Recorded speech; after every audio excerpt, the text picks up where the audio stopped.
This is how I glue down axles in 2 or 3 seconds. Alright, welcome back to the channel. Today I'm going to show you how I glue down axles. So I'm using the helping hand here. This is the chassis from the 280 Matchbox that Brandon over at Scale Racing Channel sent me. You've probably seen the video where I took the wheels from the taxi here, but after close inspection, when I hold the wheels like this with my fingertips and I spin it, I can feel vibration. That lets me know that there's a slight problem with the wheels. They're probably not gonna make very good racing wheels unless you sand them down. You gotta fix them basically. So I decided to go with the clear Gunser wheels. They spin much better and I don't feel any vibration. So quick tip here, back in the days, we're talking about maybe 20 plus years ago, whenever you were gluing down axles, especially for like plastic base cars, we would use sometimes the RTX silicone, and that will do the same effect here, like you're holding it with your fingertips. You gave it a kind of a soft spot. It wasn't rigid, and that will help out the lighter cars. The problem with that is if you use silicone to lube your cars, the silicone will get underneath the silicone RTV and it will lift it. So it works well with if you're using graphite, but it doesn't work well with like heavy cars. So I just want to share that with you. It's an old trick. So you probably seen that little jig where they put the rubber band and they pull, right, and they use epoxy. The problem with that is if you're dealing with a fragile axle like these. Let me get my caliper. Alright, so here is my caliper here. You see down the middle, the Gold Hot Ones axle is about 45. It all depends where you take the reading. 48.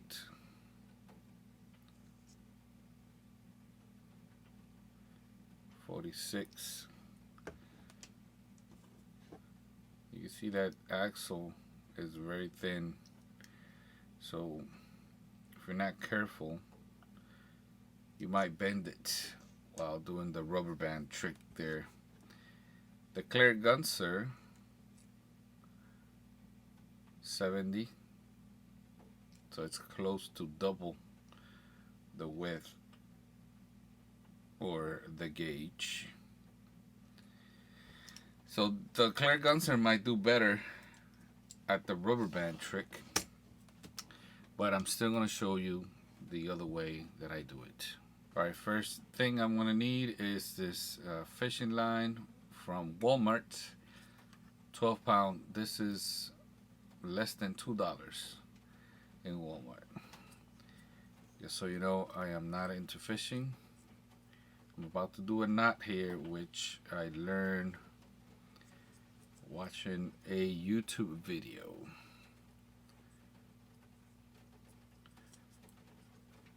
So I'm going to cut a piece here.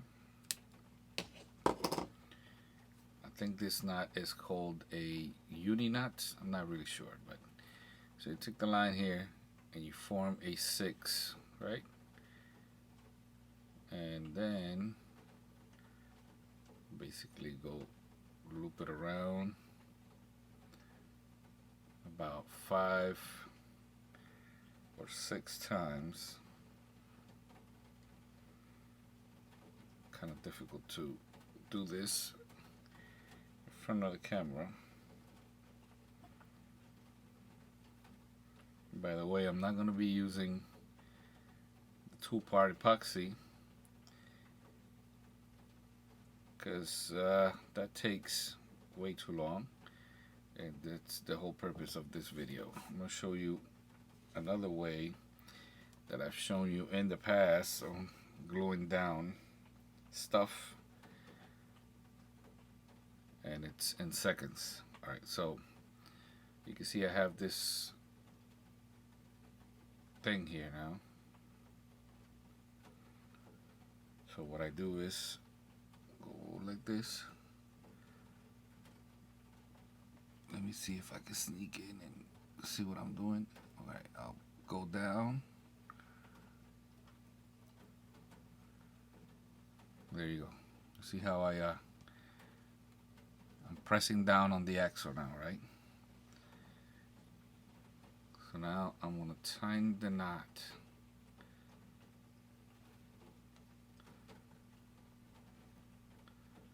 Holding it.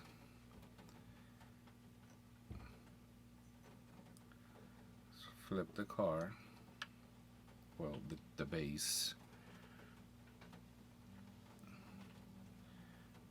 I like to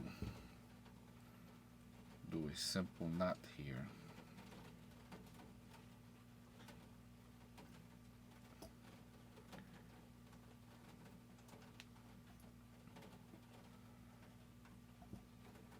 Double knots. I cut the excess.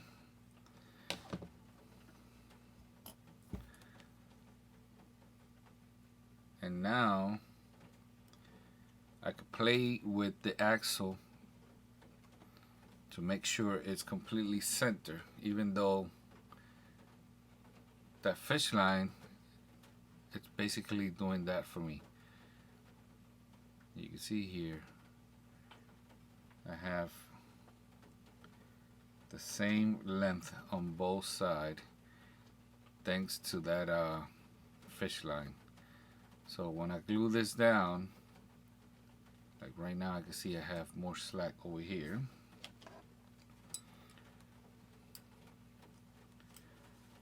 Gently push the axle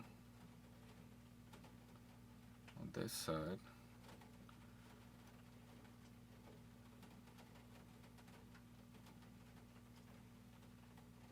And I think that's good enough right there. Now the alignment with this car has to go by this unless I sand this down, and I don't feel like sanding it down, so I'm gonna trust this, being that these cars, they do pretty good or pretty well down the racetrack. So now if you were doing a regular car, of course you would have to do the backside. Bought this a long time ago. If you have a car with a lot of play, then with this you will make sure that the car is aligned. I gotta do the backside first though. Let me do that other side and show you again. Alright, so put in the axle. Getting more line here.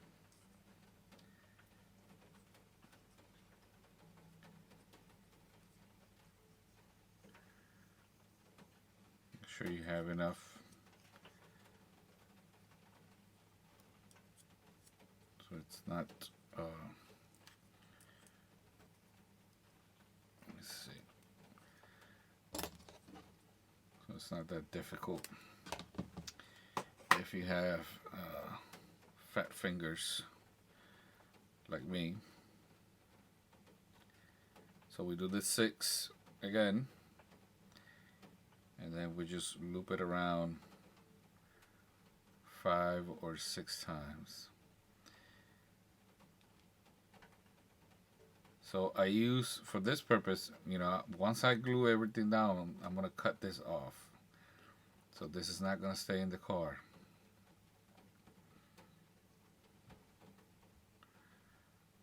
Let me do one more. I've heard that if you use saliva here, it'll make it tighter. But like I said, not fishing here. All right, got the loop. Go underneath. Go up. Around. There you go. Now all I gotta do is tighten it up. You can see I'm not applying any pressure to that axle.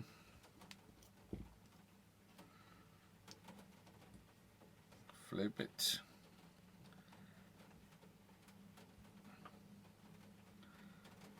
Let me do the simple knot here.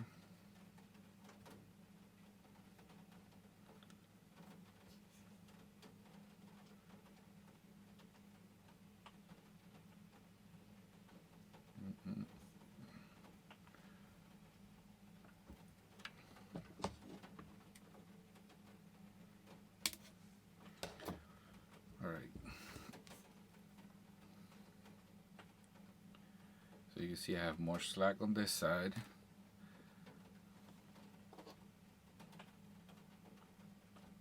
Push slightly on this side. And now I feel like I have about the same separation on both sides. Now, like I said, this space has a channel, so the axle's not going to move. But at this point, you can basically test out if it's going to ride straight on a piece of glass. You could put this on a piece of glass, and you could test out if it's riding straight. So let me get my things here ready, and I'm going to show you what I'm using to glue everything down. Again, I don't need this because the axles sit in a groove and they're not moving, but you can see that they're straight here. This is some blue tack. I use this sometimes just to make sure this doesn't move while I'm lifting the car.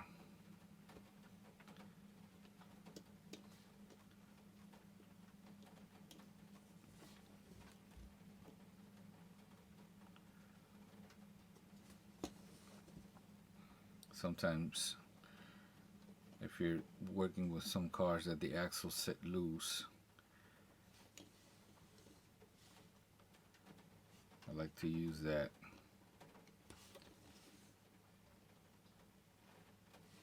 Now I'm pretty good. That's not gonna move.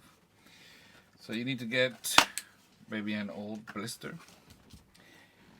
and here is the secret that I'm using.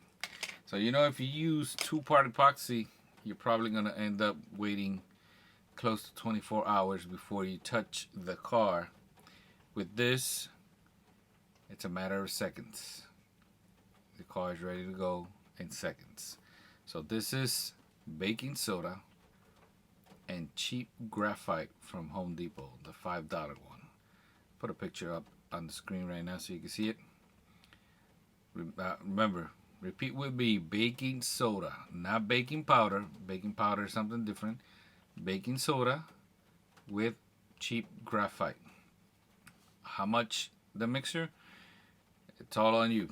The more graphite, the longer it takes to become hard or dry out.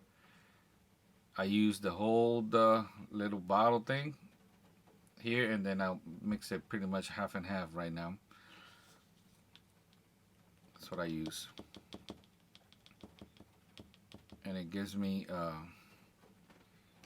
pretty good time, well, good enough time where I could do both axles at the same time. So I'm using some cheap wooden sticks here. And for the glue, I use Amazon CA glue.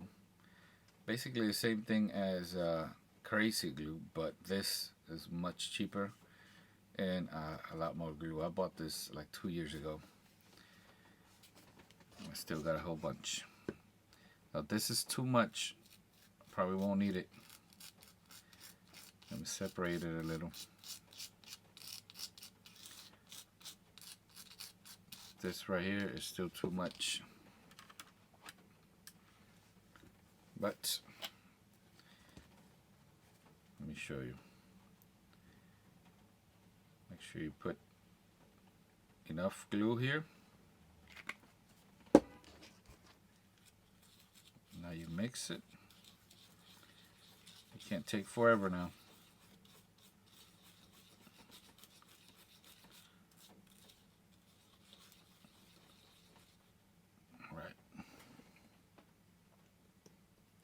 So I'm using just a little bit here. I'm always thinking that I might have to use the axle on something else. So I'm always thinking about removing it. Alright. Take a closer look at this. And remember, the more graphite, look. You saw that? You see how it's drying?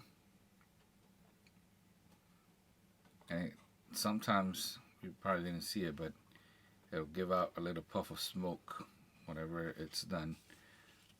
Look at this.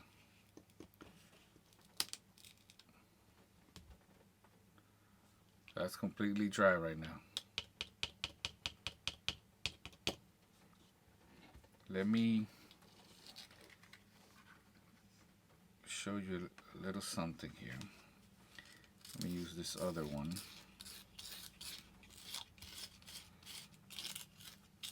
In the event that you want to remove this, I'm going to show you how I do it. We have more glue here.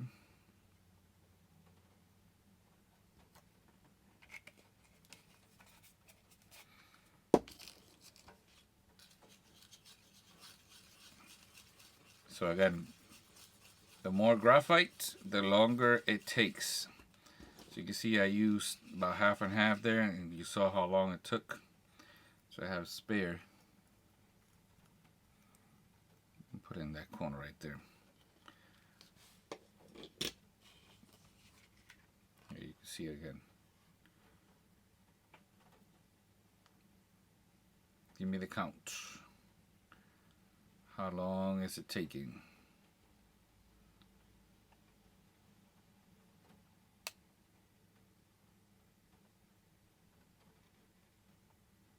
You see this one has more glue.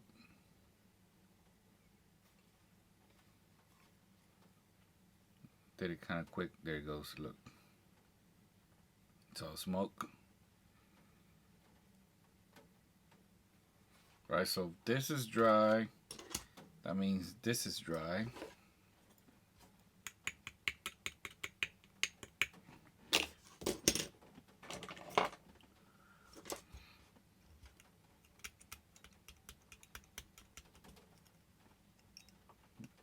Now let's say you want to remove that. You know that if you use two-part epoxy, you might have to use like a sanding or cutting this with your Dremel, or you might start poking at it depending on what kind of a mixer you did. This, I use my automatic center punch.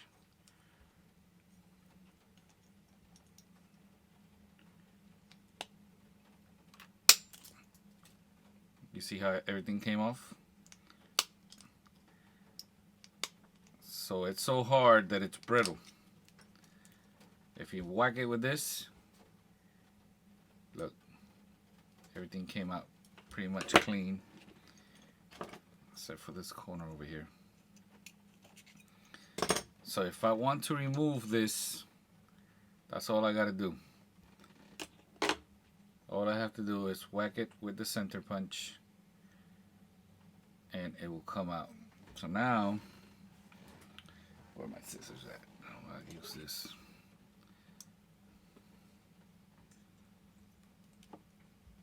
What I gotta do is cut it,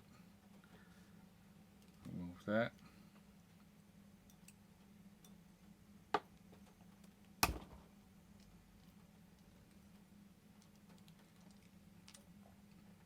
There it is.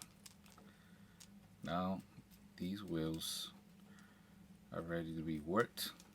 I sand the wheels after I glue them down. That way they're ready, you know, where they're gonna be. Sometimes I do it before I install them. So I polish the axle. But you can see this is ready. This ain't a good surface because it's not clean, but you get the idea. You can roll this now on a glass, double check it. That's it. That's how you glue down axles in what, 2 seconds, 3 seconds? Thank you for watching. Peace out.